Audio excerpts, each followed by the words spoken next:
Hey guys, today we want to take a look at my Smith & Wesson Model 5906. These guns is what are considered third generation by Smith & Wesson. They were from their third generation line of semi-autos. This particular model, the 5906, was introduced back in 1989 with the sole purpose for law enforcement as a service pistol. They produced these guns up to about 1999. When I first went to work at the sheriff's office back in '95, this is the actual gun I was issued. In 2001, we went to the SIG P226s and retired all our Smiths, and we were all given the opportunity to buy them. And for 150 bucks, I scarfed it up real quick. Like I say, it had a lot of sentimental value. I carried it for 6 years. Very good gun, very reliable, excellent shooter, very accurate, no complaints of it whatsoever. Great little handgun. Just want to take a quick look at it today, give you a little bit of the rundown on it, some of the options it came with, some of the statistics on it. As the title said, American steel. This is an all-steel handgun. There's no polymer in this one except for the plastic black grips there. It's steel construction, so it weighs about 38 ounces, maybe a little bit more than 38 ounces empty, so a little heavy by today's polymer firearm standards, but kind of a small compact package, so it's really not that, it's not that big a deal. Like I say, I carried it a lot of years. It's great handgun. They came with, like I said, the black checkered stocks here, black plastic stocks here. You had the options of fixed or adjustable sights. Of course, ours being law enforcement or fixed sights. No night sights on this one, just standard 3 white dots there.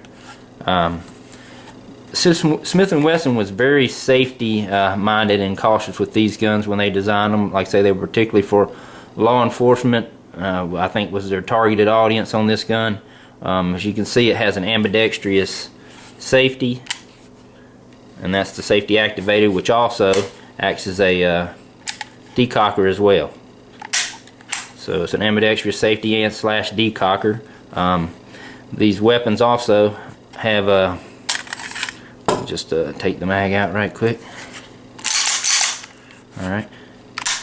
These weapons also had a magazine disconnect, meaning no magazine, gun will not fire. As you can see, put the magazine in here.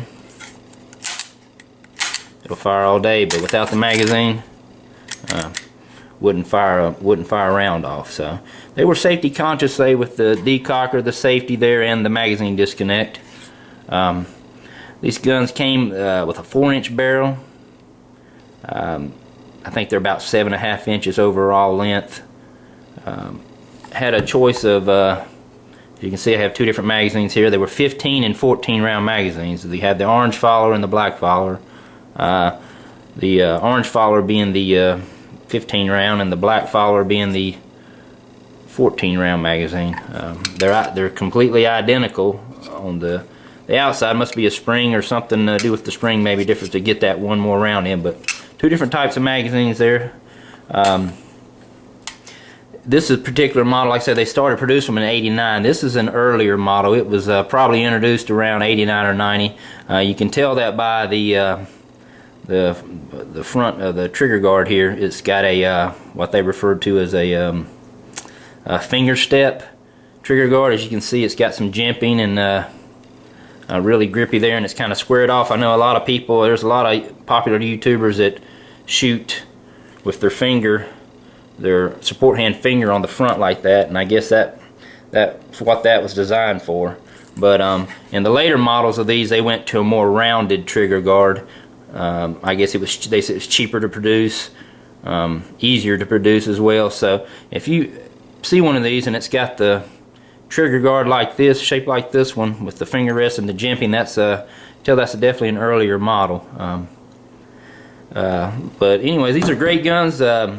You can pick one of these things up on, I've seen them on the internet as cheap as $250 with several magazines. Of course, they're police trade-ins, but essentially that's what this is.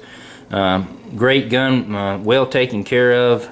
Completely dependable. I mean, no problems whatsoever. Like I say, it's all steel. It's a little bit heavier than one of our polymer guns are, but this is actually a great option for you guys out there that don't have a lot of, like myself, don't have a lot of funds.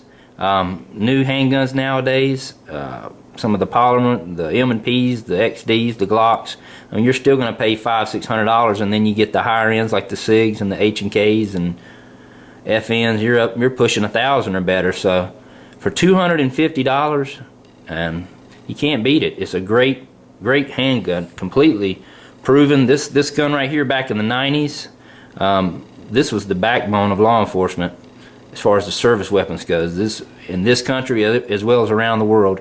Like I say, most large majority of your police agencies back in the days, back in the 90s, this is what they carried.